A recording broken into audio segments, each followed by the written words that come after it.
Job chapter 1. In the land of Uz, there lived a man whose name was Job. This man was blameless and upright. He feared God and shunned evil. He had 7 sons and 3 daughters.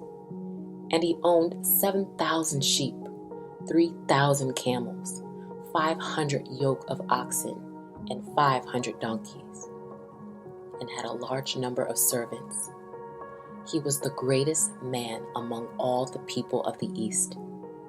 His sons used to hold feasts in their homes on their birthdays, and they would invite their 3 sisters to eat and drink with them.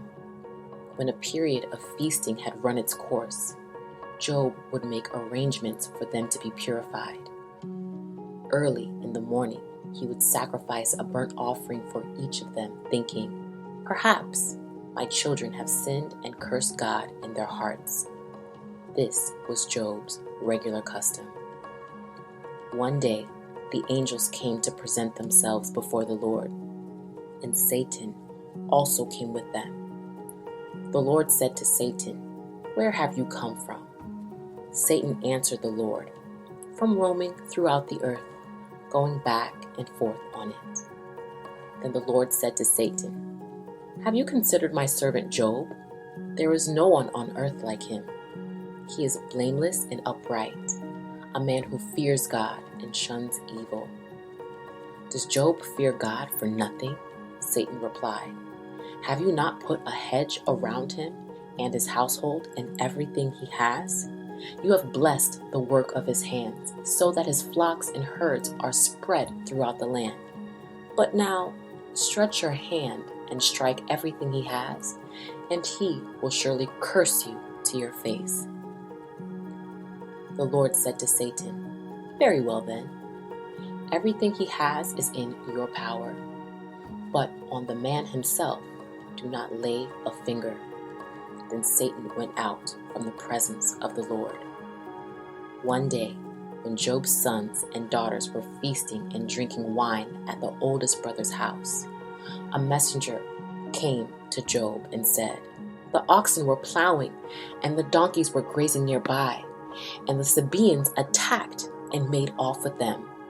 They put the servants to the sword, and I am the only one who has escaped to tell you." While he was still speaking, another messenger came and said, "The fire of God fell from heaven and burnt up the sheep and the servants, and I am the only one who has escaped to tell you." While he was still speaking, another messenger came and said, "The Chaldeans formed 3 raiding parties and swept down on your camels and made off with them. They put the servants to the sword, and I am the only one who escaped to tell you." While he was still speaking, yet another messenger came and said, "Your sons and daughters were feasting and drinking wine at the oldest brother's house, when suddenly a mighty wind swept in from the desert and struck the 4 corners of the house. It collapsed on them, and they are dead. And I am the only one who has escaped to tell you." At this, Job got up and tore his robe and shaved his head. Then he fell down to the ground and worshipped and said, "Naked I came from my mother's womb, and naked I will depart. The Lord gave, and the Lord has taken away. May the name of the Lord be praised."